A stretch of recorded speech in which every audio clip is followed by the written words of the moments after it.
Fort Royal Hill in Worcester is the site of the last battle in the English Civil War, fought on September 3rd, 1651.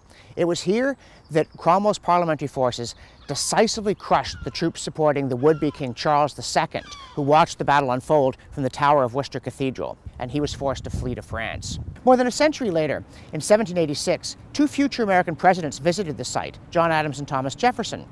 And Adams, who was a little irritated that the locals seemed uninterested in this history, said, "Do Englishmen so soon forget the ground where liberty was fought for? Go tell your neighbors and your children, this is sacred ground. All England should make a pilgrimage to this spot once a year." But the Battle of Fort Royal Hill was not really the end of the Civil War, because Cromwell, having ousted a tyrant using an army, proceeded to make himself a tyrant using an army. He made himself Lord Protector, brought in the Commonwealth, but as one would expressed it, all his constitutions and legalisms merely amounted to putting a wig on the point of a sword. And when Cromwell died, the Commonwealth collapsed, and the Stuarts were invited back with a promise to respect the rights of Englishmen. But the Stuart kings were not men of their word. The Stuart queens were a lot better that way. And thus it was that in 1689, James II was chased out by a nation in arms with remarkably little bloodshed.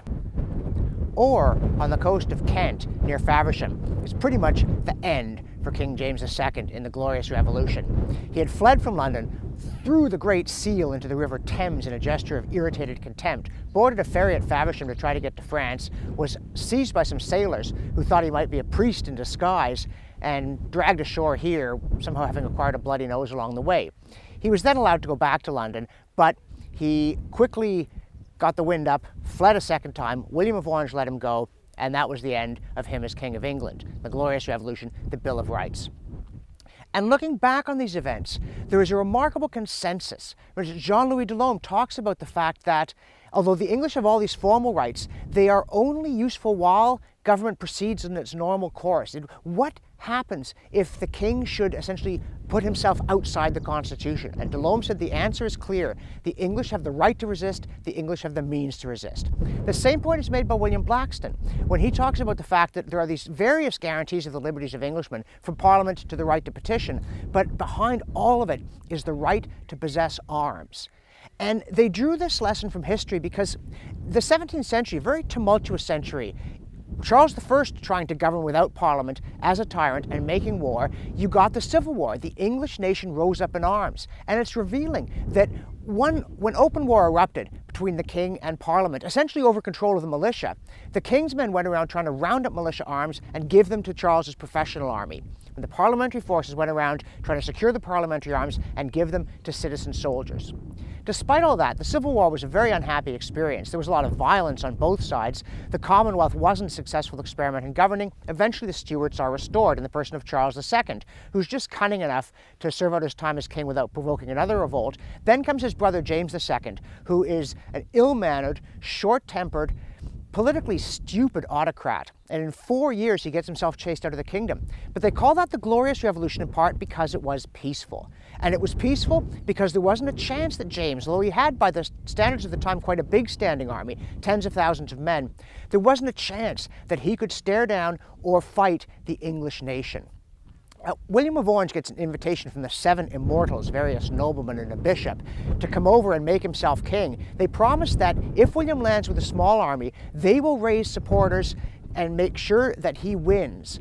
And the people they're talking about are not private mercenary armies. They're the English nation in arms. And it's obvious to James and his supporters that the situation is that the English no longer want him as king. He cannot win. He cannot even hope to fight, and he flees, essentially bloodlessly, despite getting a bloody nose in this episode with the ferry at Faversham. And that is an enduring lesson that the way to avoid tyranny and bloodshed is to make sure that the people in defense of their liberties are so strong that no tyrant dares challenge them. That wasn't political philosophy on the part of people like Blackstone. It was practical experience from the history of the English. And after the Glorious Revolution, Parliament did something very creative, because they'd seen the danger of standing armies to freedom, and also what could happen when soldiers ran amok during a war and looted and pillaged. The English Civil War was a very bloody affair. Per capita, more Englishmen were killed in the Civil War than in World War I. But you've got to have martial law. Without military discipline, without a legal requirement that soldiers obey their commanders when given orders that no civilian would ever have to obey, the army simply dissolves. So here's what Parliament did. They passed the Mutiny Act, placing soldiers under martial law rather than the civilian courts. But they made it a temporary measure, only for 6 months. And when it lapsed, they renewed it, but only for 12 months. And it's been renewed annually ever since. So that if anybody ever tried to govern England through an army and didn't summon parliaments, military discipline would lapse and the army would dissolve in a year, and so would the tyranny.